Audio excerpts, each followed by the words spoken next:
Olá, gente. Shalom, shalom a todos. Boa noite. Nós estamos iniciando nossa aula de hoje, então.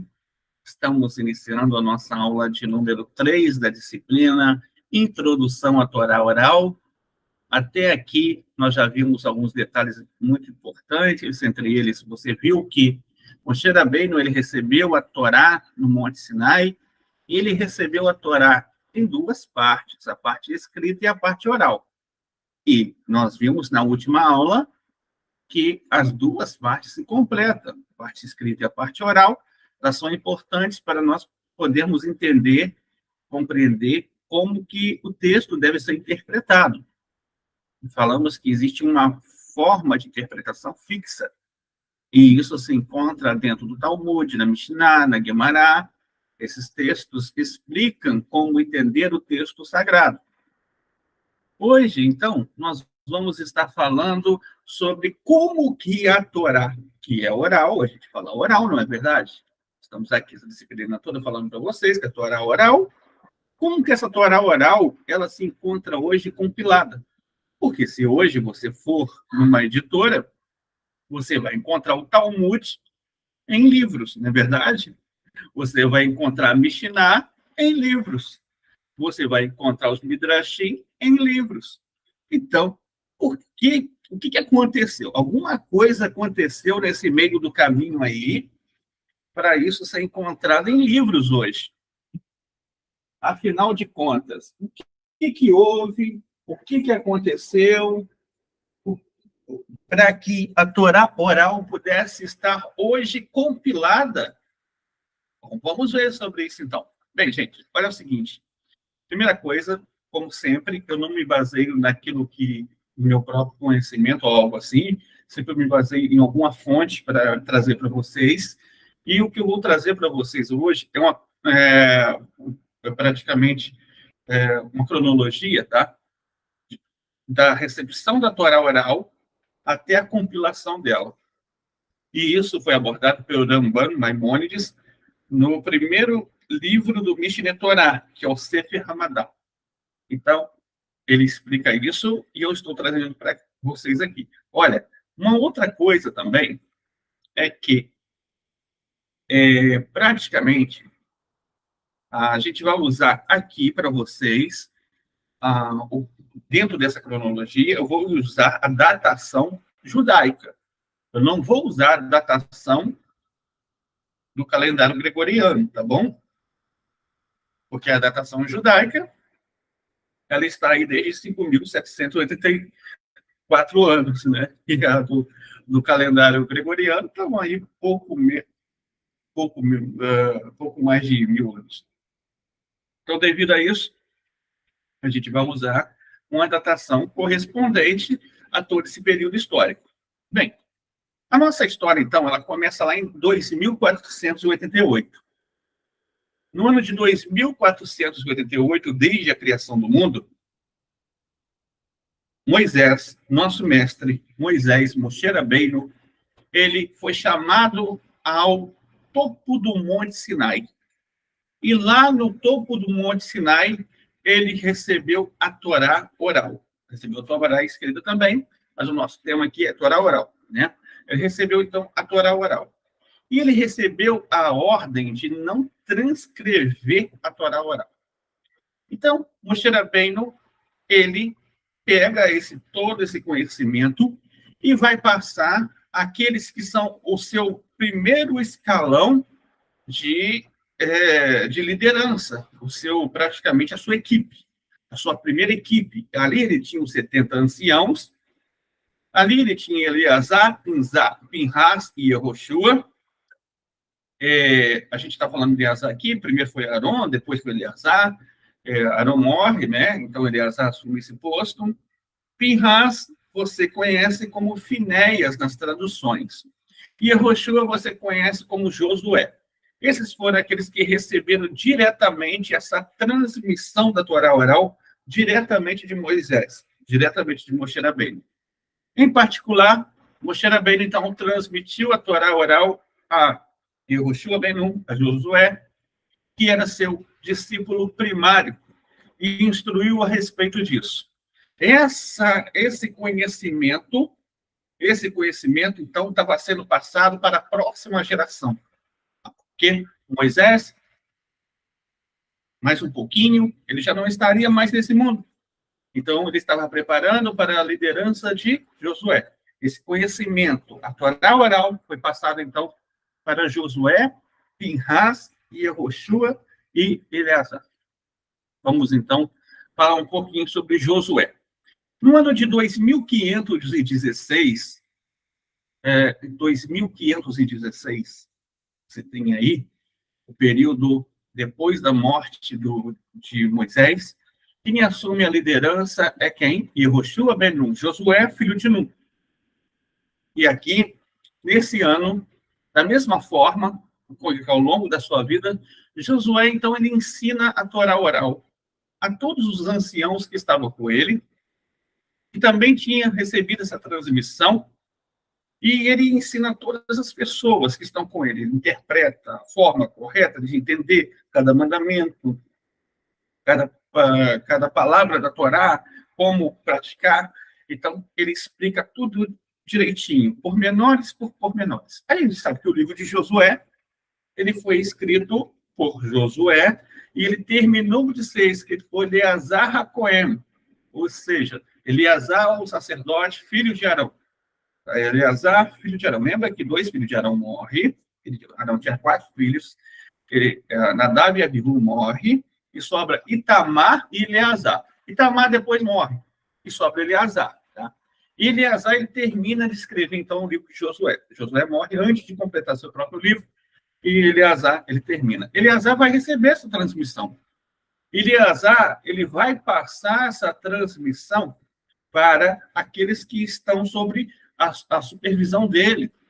Mas, além dele, lembra de outro que tinha recebido de Moisés, que era Pinhas.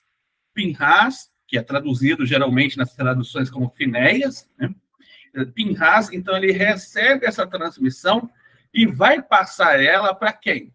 Para Eli. Eli HaKohen, ou seja, Eli o sacerdote.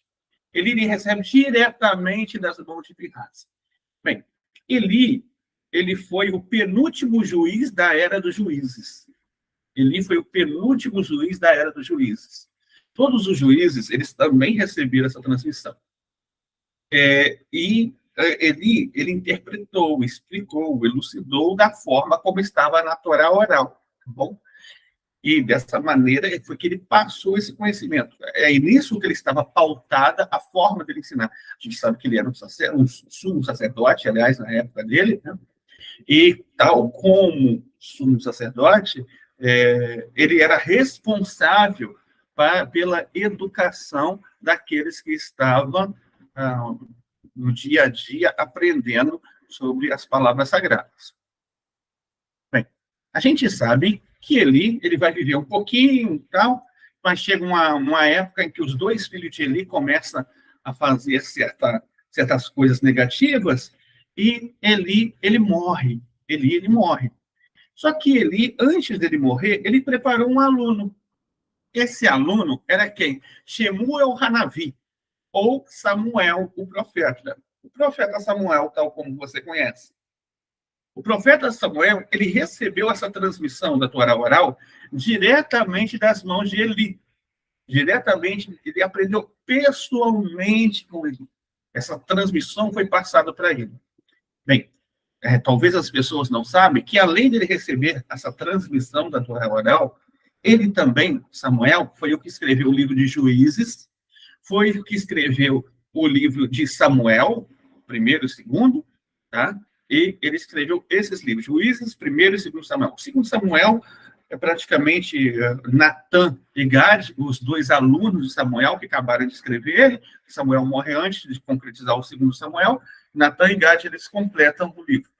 E aí você tem essa transmissão que vai sendo passada. Mas essa transmissão não era passada para qualquer um. Somente o líder da geração, ele recebia essa tarefa de instruir as pessoas que estavam sobre a tutela dele. Então, é dito que Samuel, ele recebeu essa transmissão de Eli, de seu tribunal. que é o tribunal, quando se fala tribunal? Ali você está falando que ele recebeu diretamente de um Sanhedrin constituído. Ele recebeu diretamente de um corpo, de um corpo judiciário já constituído na época dele. Samuel recebeu isso, só que Samuel ele foi o líder da geração ainda quando o rei Saul, Saul Hameler, era rei, o líder não era o rei Saul, o líder era Samuel, o líder daquela geração. Somente quando Davi ele foi ungido rei, que a liderança daquela geração ele passa para o rei Davi. Então o rei Davi ele recebe essa transmissão de Samuel e de sua corte, de Samuel e sua corte. Então, a gente vê aqui o seguinte, que essa transmissão é passada. Aqui você tem um pouquinho desse papel dos juízes acabando, e os juízes, então, eles vão trabalhar juntos agora com o rei de Israel. Praticamente, o rei vai ser o nascido do Sanhedrin. Então, você vai ver muito sobre a corte agora aparecendo no lugar da palavra tribunal, tá bom? Você vai ver muita palavra, sua corte, aparecendo no lugar da palavra tribunal. Então, o rei Davi, ele instruiu, ensinou, falou, explicou todos aqueles que estavam sob a supervisão dele, como interpretar um mandamento, como praticar um mandamento, a forma correta de fazer isso, a forma correta de fazer aquilo. O rei Davi é um exemplo nos salmos dele, a gente vê muito isso, o amor que ele tinha pela Torá, não é verdade? Agora, eu vou falar um pouquinho para você uma coisa muito importante que talvez as pessoas não saibam. Quando o rei Davi está falando a sua Torá, ele está falando a Torá escrita. Quando o rei Davi está falando a sua palavra, quando ele fala Hashem, a sua palavra, ele está falando a Torá oral. Né? Muitas pessoas não sabem disso. Isso é algo que o Talmud vai explicar. Então, a gente vê isso claramente nos Salmos. Os Salmos, eles relatam essa experiência que o rei Davi tinha com, provavelmente, a Torá oral. Bem, o rei Davi, ele vai encontrar com a Ria de Shiló. A Ria de Shiló, ele foi uma pessoa que participou do êxodo do Egito, sim, ele era um leviim, e ele ouviu o ensinamento de Moisés. Ele era, no entanto, muito jovem na época de Moisés, e posteriormente ele recebeu essa transmissão de Davi e do seu tribunal. Então, aqui você tem essa pessoa aqui, o Arria de Shiló. O Arria de Shiló, ele aparece aqui, e ele recebe essa transmissão, e ele vai dar continuidade. Então, o Arria de Shiló, depois do rei Davi, ele foi o quê? Um líder na próxima geração. E a gente vai ver que isso vai chegar até quem? A Ria de Shiló passa essa mensagem para quem? Eliyahu Hanavi, ou o profeta Elias. Ele recebe diretamente de Ria de Shiló, e na época de Elias, quem era o líder da geração? Era o próprio Elias, Eliyahu Hanavi. Ele recebe essa transmissão, ele ensina, instrui, orienta todas as pessoas com esses ensinamentos da Torá oral, inclusive muito da profecia que ele profetizou, estavam com muito desse conteúdo embutido. Por quê? Um profeta ser considerado profeta, para ele chegar ao grau de profeta, não era assim da noite para o dia, de repente ele chegava e pum, não. O profeta, ele tinha que trabalhar sobre si mesmo e ele tinha que ter o mérito de alcançar esse nível de profecia. E somente se a pessoa acreditasse na Torá completa, escrita e oral, ele chegava nessa parte. Ele ganhava, então, o grau de profecia para ele poder lidar e cumprir essa missão. Elisha, depois de Eliyahu Hanavi, a gente sabe que Eliyahu Hanavi não morre, né? Eliyahu Hanavi vai embora para o Shammai e para os céus, né? Ele vai embora para os céus. E quem substitui Eliyahu Hanavi? Elisha, o profeta Elisha, ou Eliseu. O profeta Eliseu fazia parte ali do grupo de alunos que o Eliyahu Hanavi ele dedicava a sua vida a orientar. Eliseu, então, ele vai praticamente assumindo essa missão. Ele assume essa missão e ele vai encontrar com outras pessoas, vai orientar, vai instruir, e ele vai encontrar com Jehoiada Hakoem, ou seja, o sacerdote Joiada, nas traduções estão traduzidas, né? Sacerdote Joiada. O sacerdote Joiada, então, ele recebe essa transmissão diretamente de Elisha e de sua corte. Então, aqui você tem um grupo junto com Elisha. Elisha não estava sozinho. Geralmente, as pessoas têm uma ideia um pouco errônea dos profetas. As pessoas geralmente pensam que os profetas, eles são andarilhos, né? Eles vivem andando por aí. E não, isso não é um profeta. Um andarilho não é um profeta. Um profeta até poderia andar de um lugar para o outro, mas em si não é isso que é um profeta. Um profeta, ele era uma pessoa que tinha uma liderança. O profeta, ele geralmente tinha uma corte, ou seja, ele tinha alunos que estavam com ele, e aqueles alunos aprendiam diretamente dele. O profeta, aliás, o termo shilurim, shalir, né, emissários, do qual o Rebbe de Lubavitch também usou, esse termo, ele surge como os profetas. Os profetas vão ter pessoas escolhidas para levar a mensagem dele para outros lugares. Esses recebem, então, o papel de emissários e mensageiros. Então, eles falavam em nome daquele profeta. Ele chegava lá e falava pelo profeta. Anunciava o que o profeta estava falando. Essa era a ideia. Isso aconteceu com Elisha. Chegou a Joiada a mensagem dele, e Joiada, ele vai passar essa mensagem para quem? Para um outro profeta. Aqui a gente já está chegando a Zacarias, ou o profeta Zacarias. Ele recebe essa mensagem diretamente de Joiada, o sacerdote, e ele passa essa mensagem, orienta essa mensagem, instrui com essa mensagem na geração dele, ele é um líder daquela geração, né? E essa mensagem vai passar para quem? Para Roxea, ou o profeta Oséias. O profeta Oséias, então, recebe essa transmissão de quem? Zacarias. E o profeta Oséias também faz a missão que ele tinha. Agora é o profeta Oséias, que era o líder daquela geração, e como líder, ele tinha que fazer jus ao papel dele, que era instruir as pessoas, orientar as pessoas, advertir as pessoas, e isso com uma interpretação de quê? Com a interpretação da Torá oral, e não com a sua própria interpretação, mas uma interpretação que vinha propriamente de Hashem, a interpretação da Torá oral. E ali, o profeta Oséias, ele vai passar essa mensagem para Amós. Amós, ele vai receber de Oséias em seu tribunal essa mensagem e vai instruir e vai orientar outras pessoas, e entre essas outras pessoas está quem? Isaías e Yeshayahu. E o profeta Isaías, então, ele recebe essa mensagem de Amós e de sua corte, e essa mensagem vai chegar depois do profeta Isaías a Micá, ou seja, o profeta Miqueias.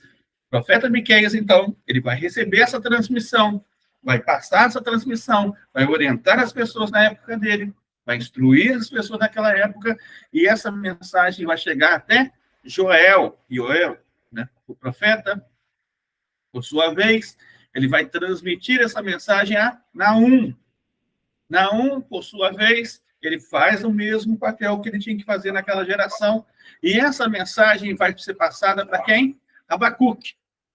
Abacuque, por sua vez, faz a mesma coisa, instrui as pessoas, orienta as pessoas, e essa mensagem vai passar para Sofônias. Depois de Sofônias, você tem Jeremias e Miniarro. E depois de Miniarro, você não tem mais profetas, porque chegou o exílio. Primeiro exílio do povo judeu na Babilônia. O Jeremias, praticamente, ele também foi para o exílio naquela época. Mas ele tem um aluno que tinha um potencial enorme para ser um profeta, inclusive. A gente está falando de Baruch ben Neriah. Ou muitos já ouviram, vocês conhecem aí, os livros chamados de deuterocanônicos. Já ouviram falar no livro de Baruch?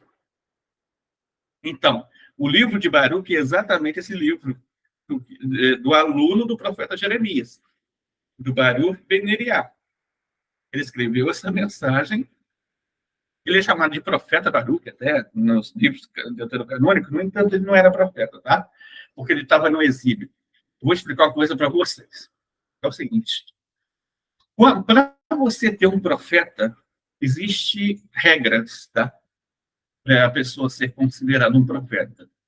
Para ela ser considerada um profeta, primeiro, ele tem que estar entre os irmãos dele, ou seja, todas as tribos de Israel têm que estar na terra de Israel, entendeu? Para ter um profeta. Vou explicar para vocês de onde vem isso. Hashem disse a Moshe Rabbeinu que após você, entre seus irmãos, levantarei para vocês profetas. Então, essa é uma alahá de profeta. Essa é uma regra. Todo profeta tem que vir entre os irmãos, ou seja, entre o povo de Israel e quando eles estão com o coro das tribos habitando dentro da terra de Israel. No cativeiro babilônico, estão fora de Israel e, portanto, não tem Sinédrio, não tem Sanhedrin, então, portanto, você não tem profeta fora da terra de Israel, no cativeiro. Então, nesse período, vão ter vários líderes, é claro, né? Vão ter grandes líderes mesmo, líderes enormes, líderes potenciais, e dentro desses líderes potenciais que você vai ter líderes que desempenharam um papel muito importante, como Mordecai, como Esther, como, por exemplo, Neemiá, como Esdra. Esdra, por exemplo, ele vem antes do cativeiro babilônico, ele vive na Babilônia, ele vem antes do cativeiro, ele já tinha sido ungido lá atrás, profeta, quando o povo de Israel ainda estava na terra de Israel. Esdra é nada mais, nada menos que Malachi, tá? O profeta Malaquias e Esdra é a mesma pessoa. Então, quando eles voltam para a terra de Israel, não voltam todas as tribos, não voltaram todas as tribos, né? No entanto, 2,5 tribos voltaram, Benjamim, Levi e Judá, essas tribos voltam, as outras ficaram em Ashur, a Síria, e acabaram não voltando para a terra de Israel, então, com isso, você não tem o quórum para ter ordenações posteriores de novos profetas. Por isso que depois da construção do segundo templo, você não tem profetas. Exatamente por isso, porque você não tinha mais quórum, porque as tribos ficaram lá. Ficaram no cativeiro. É um papel, inclusive, de Mashiach recongregar essas tribos para que a profecia retorne. Esse é o papel do Mashiach, recongregar as tribos. Por isso que é importante o Mashiach recongregar as tribos. Tá? Essa é a importância desse item que o Mashiach tem que cumprir. Então, você tem algo muito importante nesse papel.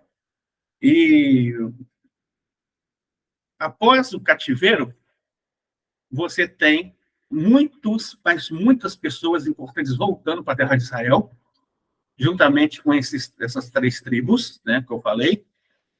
Em 3.370, você tem a chamada Knesset Hagdolah, que foi o movimento Knesset Hagdolah. Foi um movimento chamado de Grande Assembleia. Foi um movimento, inclusive, do fechamento do Taná, sob a inspiração de Esdra. Lembro, já falei com vocês que ele era Malachi, tá? Então, você tem o Esdra, que tem a liderança daquela geração. Sobre a liderança dele ali, você tem, Hagai, Zacarias, Malaquias, que é o próprio Esdra, Daniel, Hananias, Michael, Azarias, Nehemiá, Mordecai, Baal-Shan, Zerubabel e muitos sábios, 120 anciãos no total. Essa foi chamada, então, da Grande Assembleia Knesset Hagdolah. Só que, como eu falei, eles tinham profecia, mas não tinham quórum para estabelecer profetas posteriores àquela data, porque as outras tribos não voltaram. Então, concernente a isso, você tem o quê? Você tem essa mensagem da transmissão da Torá oral agora, não passando para profetas, mas passando para tzadikim, homens inspirados, tinham uma inspiração muito grande, grandes líderes em cada geração, tinha realmente Ruach HaKodesh, ou seja, inspiração divina mesmo.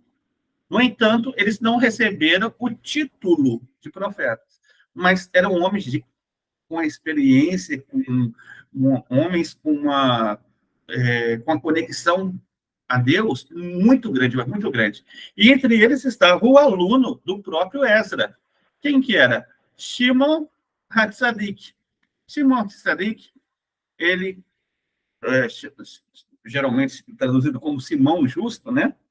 Ele foi aquele que foi sobrevivente deste grupo e ele herdou a Torá oral, essa transmissão. Você já ouviu falar do Shimon Hatzadik, sabe onde? No Pirkei Avot, na Ética dos Pais. Essa época agora que a gente está entrando, então, a partir desse momento, é a época do período dos sábios. Essa época a gente chama de período dos Rahamim. O período dos sábios vão ser divididos entre os Rahamim e depois vão ser divididos entre os Rambanim. Esses Rahamim, agora, primeiro, você tem essa geração. Então, o Shimon Hatzadik, ele passou essa mensagem para quem? Para Antígono de Sorró, que orientou, instruiu as pessoas da época dele, e também explicou, eram momentos em que estava florescendo a mensagem do Torá oral.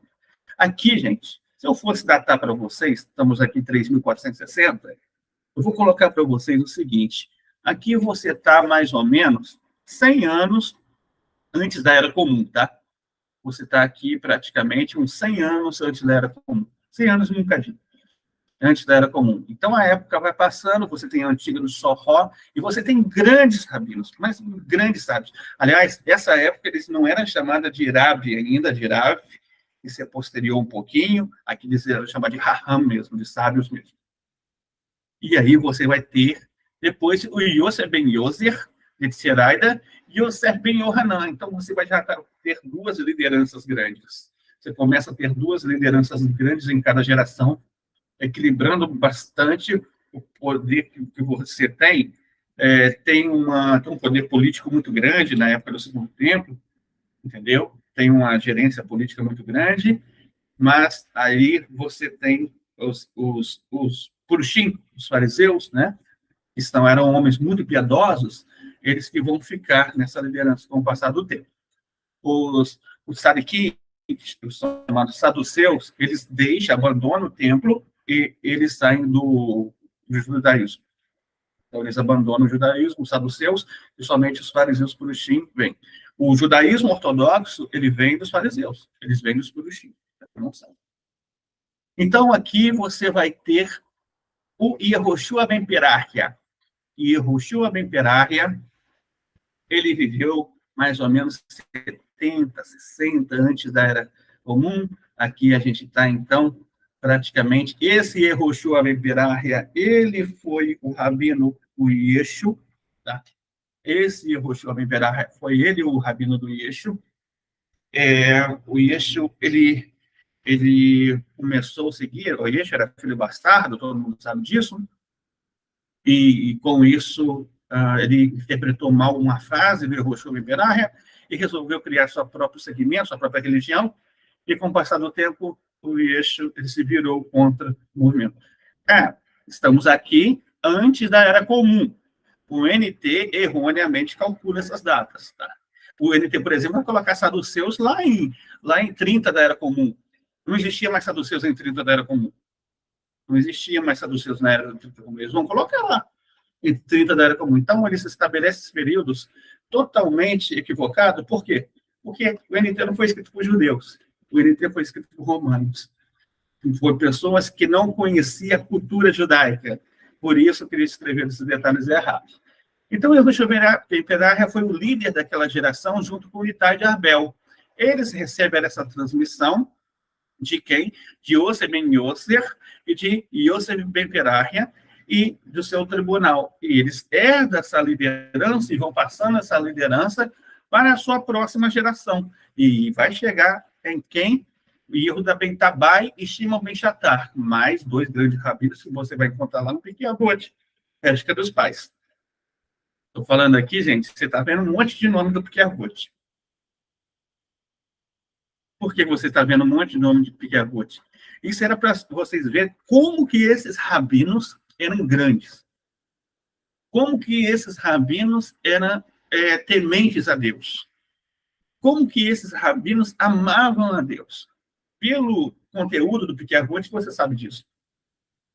Então, você está aqui, Yehuda ben Tabai, Shimon ben Shatar, que vai herdando essa liderança do Yehoshua ben Perachia, do Itai de Arbel, e eles vão passar para a próxima geração, que é do Shemai Avitalion. Shemai Avitalion, eles eram prosélitos, ou seja, eles eram convertidos ao judaísmo e seu tribunal, e eles chegaram ao status de serem Rahamim, tá? Chegaram ao status de ser sábios. Com o passar do tempo, eles chegaram a ser sábios, grandes sábios, tanto o Shemaia quanto o Avitalion. E aí, você está chegando agora no Hillel e Shammai. Nada mais, nada menos que o nascimento das duas grandes escolas de judaísmo, de debates e discussões de conteúdo, de Alahá e tudo. Você vai ter aqui o início desse período. O período que vai fazer a transição para o período dos Rabanim.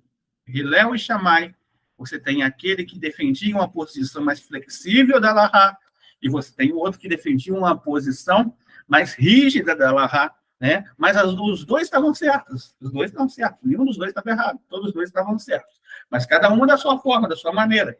Então, o judaísmo é isso. O judaísmo é como em quem que você se baseia para você cumprir.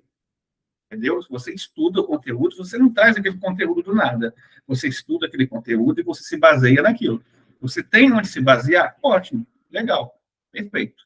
Então, é assim que o judaísmo funciona. Essa é a herança da Torá oral, que foi transmitido e foi passado. Então, a gente chega agora no Rabban Yohanan. Chegamos na era dos Rabanim. E o Rabban Yohanan ben Zakkai e o Rabi Shimon ben Hillel, o Hazakem, né? Hillel, o ancião, ele vai chegando, então, dessa época, eles vão receber essa transmissão e vão passar essa transmissão para quem? O Rabban Yohanan ben Zakkai, ele tinha 5 alunos.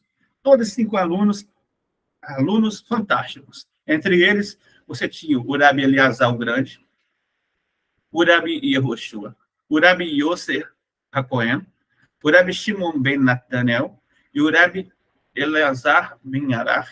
Eram rabinos fantásticos, tá? Cada um poderia nascer em uma época diferente, seriam líder em cada geração.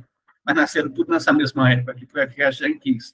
A Hashem quis fortalecer o povo de Israel com grandes líderes naquela época. Então, você tem aí, e esses alunos gigantescos. Por exemplo, o Rabi Eleazar Hagadol, né? O Eleazar o Grande, ele vai ser o rabino de quem? Do Rabi Akiva. Nada mais, nada menos do que o Rabi Akiva. Rabi Akiva, então, ele recebe essa transmissão. A gente sabe pela história do Rabi Akiva, que o Rabi Akiva, ele foi uma pessoa que conheceu a Torá, começou a estudar a Torá, né, mais tarde, um pouquinho. E o Rabi Akiva, a partir dos 40 anos que ele começou a levar essa missão a sério. Então, a gente aprende com o Rabi Akiva, que nunca é tarde para você começar. Nunca você vai estar velho demais para você poder começar, tá? Então, a partir daqui, você encontra Yosef, o pai do Rabi Akiva, ele era um prosélito justo, tá? Ele era um convertido. E aqui você encontra o Rabi Ismael e o Rabi Meir, que também eram filhos de convertidos, né, de prosélito justo, tanto o Rabi Ismael quanto o Rabi Meir. Eles receberam essa transmissão diretamente de quem? Do Rabi Akiva. Transmissão da Torá oral, então, foi passada por eles, diretamente do Rabi Akiva. O Rabi Meir e seus colegas também receberam essa transmissão do Rabi Ismael. Então, eles tinham 2 Rabi. Era comum, você tinha uma abundância muito grande de Rabi, e aí você aprendia com um, aprendia com outro, mas respeitosamente. E aí, gente, o que vai acontecer? Você tem aqui os colegas do Rabi Meir, que são o Rabi Yuda, o Rabi Yosef, o Rabi Shimon, o Rabi Nehemiah, o Rabi Eleazar ben Shamua, o Rabi Yohanan Sabateiro, o Rabi Shimon ben Azai, o Rabi Hanania ben Teradion. Da mesma forma que os colegas do Rabi Akiva também receberam essa transmissão do Rabi Eleazar o Grande, os colegas do Rabi Akiva incluem o Rabi Tafon, mestre do Rabi Yosef de Galil, o Rabi Shimon ben Eleazar e o Rabi Yohanan ben Nuri. O Rabban Gamaliel Hazakem, ele recebeu essa transmissão do Rabban Shimon, seu pai, filho de Hillel Hazakem, filho de Hillel, o ancião, e o Rabban Shimon, seu filho, recebeu essa transmissão diretamente dele. Então, o Rabban Gamaliel, ele recebeu essa transmissão diretamente do Rabban Shimon e passou essa transmissão para as próximas gerações. Aconteceu uma coisa. A gente está chegando agora numa época em que vai ter muita turbulência na Terra Santa. O poder do Império Romano está crescendo e, dentro desse poder que o Império Romano exerce, existia um processo de tentar,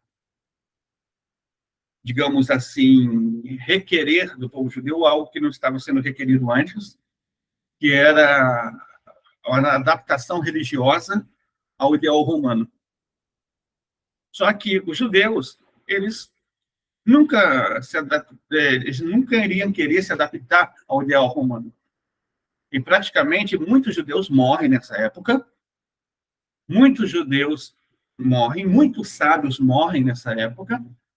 E o que o Rabi Yuda, o filho do Rabban Shimon, o Rabi Yuda Hanassi, tem que o Rabi Yuda, o príncipe, um líder daquela geração, ele vê que está numa época ali que, de certa forma, ele tinha um certo apoio até no governante, na época, que era o Antonino, o imperador Antonino, nessa época.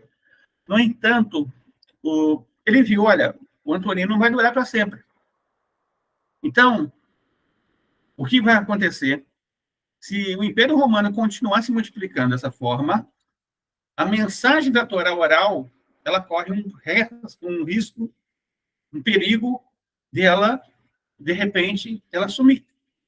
Então, vamos fazer o seguinte, vamos reunir todos os sábios que tem na nossa época, vamos reunir todas as pessoas, os mais elevados sábios, e o Rabi Yuda, ele tinha muito poder aquisitivo para isso, reuniu, coletou tudo que se tinha até aquela época da Torá oral e compôs a Mishnah. Quem não sabe, a Torá oral, ela é subdividida em duas partes, a Mishnah e a Gemara. Então, aqui você tem essa primeira parte, a chamada Mishnah, com todos os seus tratados. Nessa época, ela foi redigida.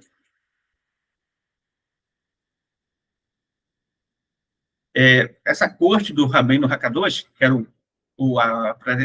o nome do Rabi Yuda Hanassi, né? O nome que ele era reconhecido era Rabbeinu Hakadosh, ou seja, nosso sagrado mestre. Estes são os sábios que faziam parte, por exemplo, dessa corte dele. Olha só. Tem Shimon Gamaliel, Rabi Eifes, Rabi Hanina Ben Gamma, o Rabi Hia, o Rav, o Rabi Anai, o Bar Kapara, o Shemuel, o Rabi Yohanan, o Rabi Roshaya.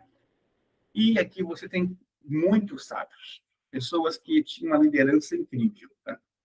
Que poderiam cada um ser um líder em cada geração diferente, mas nasceram tudo nessa época aqui, porque é por aquela missão. Então, por que a Torá oral ela foi redigida?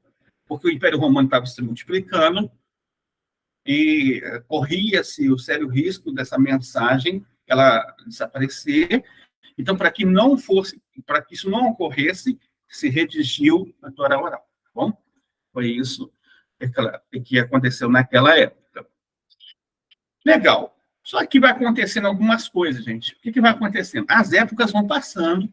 O Rabi Yuda Hanassi, a geração dele já não tinha, ficou faleceram, todos faleceram, né? Aí você tem um futuro. E aí, no futuro, você não tem grandes pessoas intelectuais, várias pessoas que entendiam aquilo que a Mishnah estava querendo dizer.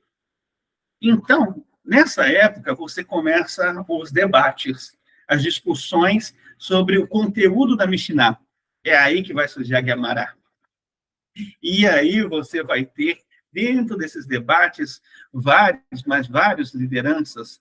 Aí o Rav Ash, né, que ele compôs o Talmud da Babilônia, em Shinar, aproximadamente 100 anos depois do Rabi Yohanan, que ele tinha composto o Talmud de Jerusalém, ele trouxe essa parte importante de todo o corpo que era proveniente dos dois Talmud, o Tosafot, o Sifra, o Sifrei.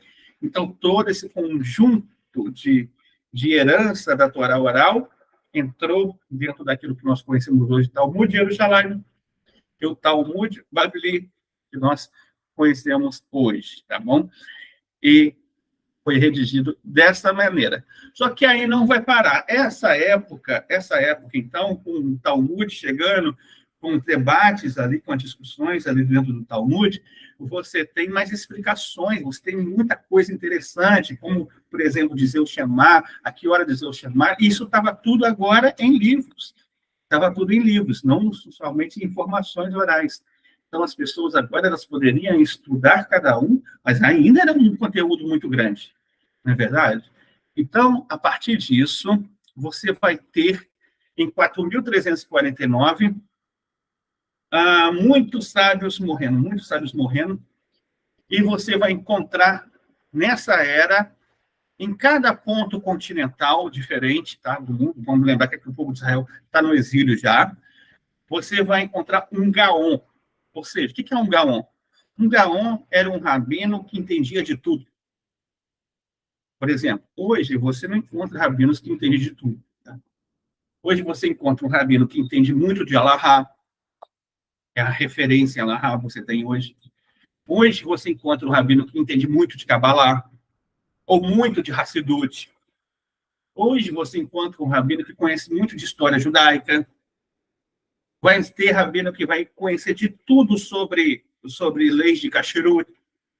Então, hoje você tem áreas muito específicas. Agora, você imagina todo esse conhecimento específico em um ser humano só. Isso acontecia naquela época. Por exemplo, Gaon, que vocês conhecem, o Gaon de Vilna. Vocês já ouviram falar do Gaon de Vilna? O Gaon Hofni, por exemplo, também. Hofni Hagaon. Então, essas pessoas eram lideranças enormes naquela época que chegavam até eles com correspondências, cartas, que às vezes ia, nem muitas vezes pelo caminho acontecia uma coisa com os mensageiros e acabavam não chegando, mas as que chegaram receberam o nome de responsas haláricas. O que eram as responsas haláricas? Eram perguntas sobre como cumprir a alahá tal, como fazer dessa forma, como fazer daquela maneira. Esses Geonim, eles respondiam essas perguntas. Eles respondiam essas perguntas. Então, essa coleção da alahá, você tem um grande período, e aqui você vai chegar à era, nada mais, nada menos, em que o próprio Rambam, que escreveu isso aqui, que a gente está contando tudo, né? Ele vai chegar até a época dele. É claro que depois da época do Rambam, você tem várias outras épocas, tem a época do despertar do movimento Mussar, você tem a época do movimento racídico, o início do movimento racídico, e você tem a época dos poskim, você tem várias épocas diferentes, e muita coisa legal.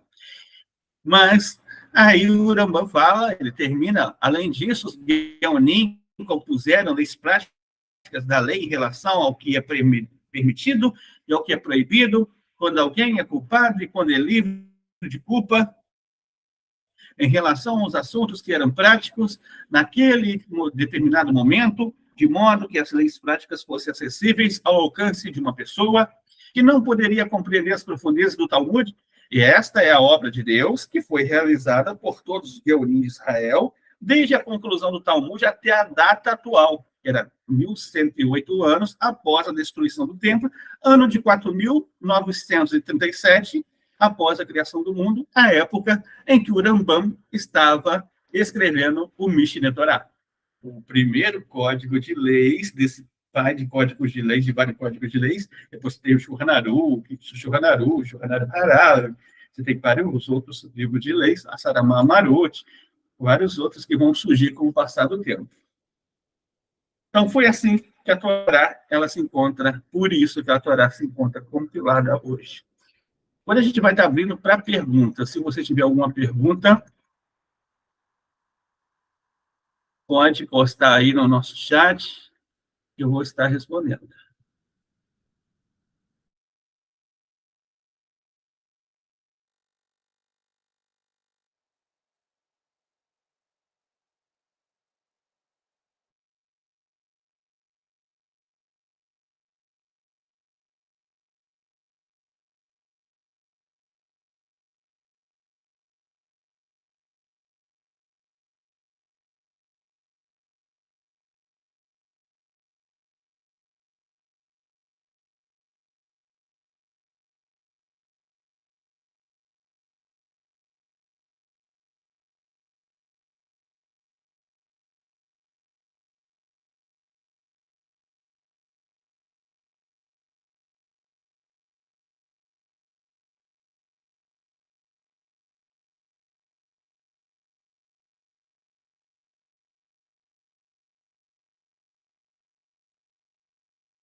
Todos entenderam? Alguém tem alguma pergunta?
Ok, então, gente, essa foi a nossa aula de hoje, a nossa aula número 3.